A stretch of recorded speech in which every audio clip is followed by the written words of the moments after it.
Today, I'm gonna show you how to go from this to this. Completely organized, out of the way, and hanging on the wall. So stay tuned.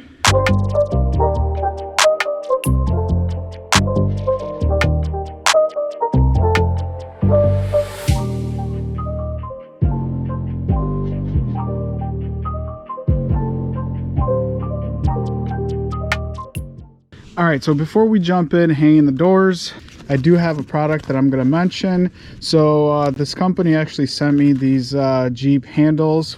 At first I was actually very skeptical about them. After I've received them, they look to be pretty legit. Definitely a heavy duty backing, and it's nicely stitched. So the nice thing about this is that if you put weight on them, they actually don't, it prevents the Velcro from sliding like some of the other handles that I've used. You grab onto it and the Velcro slides inwards and your handle just sags. So it's braided parachute cord and they're pretty legit. The reason why you see so many straps here is actually because I have my sunshade here. So these two are from my sunshade and it works together pretty well. They are universal mounts, so any tube mount will do if you want to mount them up on your TJ, your JK, or any of them. Even if you want to put them on your Razor, or as in my case on my Can-Am, especially since the Can-Am doesn't come with any handles, and if you got a windshield, mirror, and roof, you can't really grab on to get in. So this is definitely kind of nice. These are definitely awesome, especially for the price that they are. I'll put the link in the description. Make sure you check them out. All right, back to the build. So I got sick and tired of my doors laying around on the ground and getting beat up and scratched up, so I decided to do something about it. Well, the best thing I could do is build something to hang them. So after a few scratches on a napkin, I came up with this design. I am using 2x2 120 wall tubing. I'm also using spacers that are 1/2 inch inner diameter, 1.5 inch length, and they are seamless. And I am also using 1.5 inch flat stock. And what I'm using to cut is my 10-inch 15 amp Evolution saw. If you guys are curious about the saw, make sure you check out my review video on that. Honestly, it made my life so much easier to cut this up without leaving any burrs, nice and clean.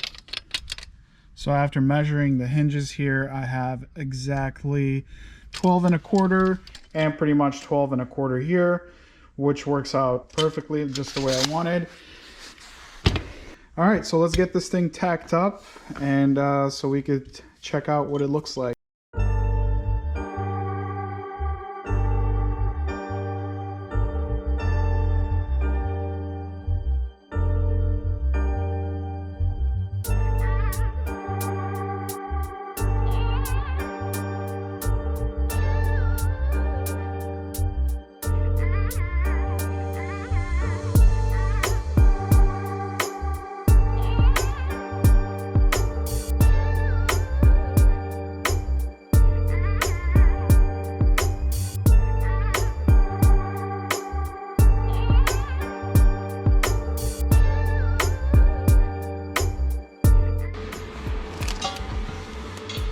So as far as mounting goes, the reason why this is cut at an angle here is because here I'm going to drill a hole for the stud in the wall for a bolt to go through. My thoughts were to use a hole saw, cut in a 1-inch hole here so I could put a third one down the middle, but I don't think I'm going to do that because honestly, like, I think those two are going to be plenty to hold the doors. The doors are aluminum, they're not heavy.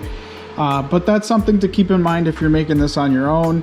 Obviously, it's not going to hurt if you have a third one. I'm going to give it one more final measure here before I actually weld it all up.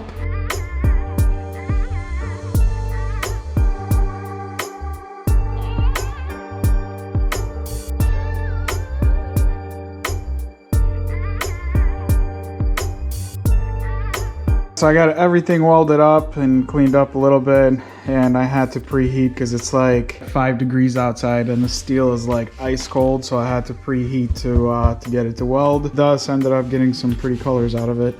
The next step that I have to do is figure out the offset off the wall. So essentially what is going to happen is it's going to go the paint side towards the wall.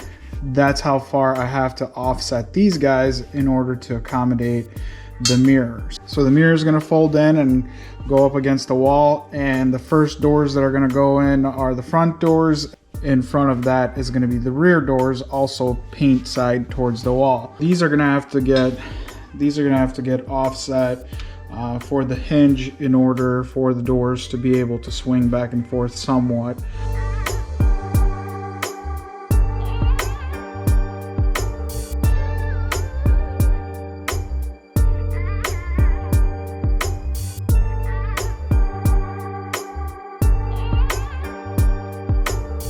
Right at 5 inches is where I'm dropping these guys. So I'll get these tacked in on this side, measure again to make sure nothing warped or changed, and then weld them in. You want me to put the doors on the Jeep? Yeah! Why? Because I don't want to take off the door.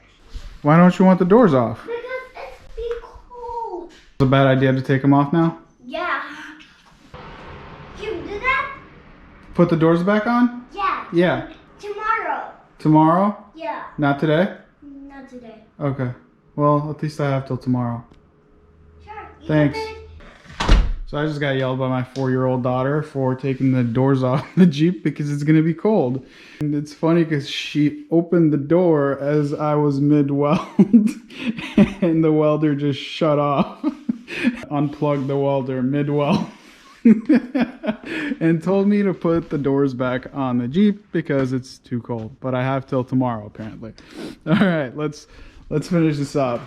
So I took that 1.5 inch flat stock that I have and I drilled 8 holes for the door hardware, and I just welded it up like this or tacked it in, and I'm going to be adding this here just to store the hardware, make it a little neater.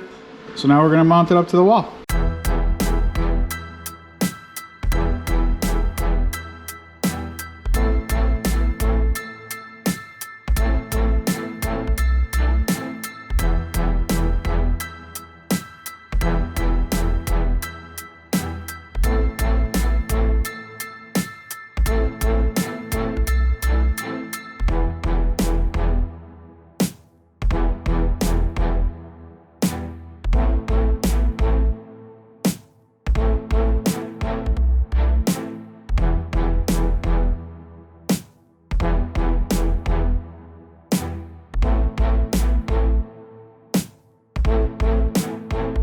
So as you can see, a little bit more room here. These doors kind of fold further back in, and the reason being is in case I ever decide to do like one of those steps on the hinges, or if I want to hang tube doors and these doors, I can easily do that. Be able to add another hinge, so I could put one tube door here, another tube door would go here, and I would still have enough room for the tube doors. So basically it would be intermixed. Typically having the kid seats in the back, I would run only the front doors off, so these doors would end up going up against there, and then if I'm running a tube door on the front and a regular door on the back, it'll be easier to go back and forth. I think it turned out a little bit better than I expected it would. So if you guys liked the video, make sure you hit the like button, smash the subscribe button, hit the notification bell to make sure you receive notifications when I post a new video, and I want to thank you guys for watching.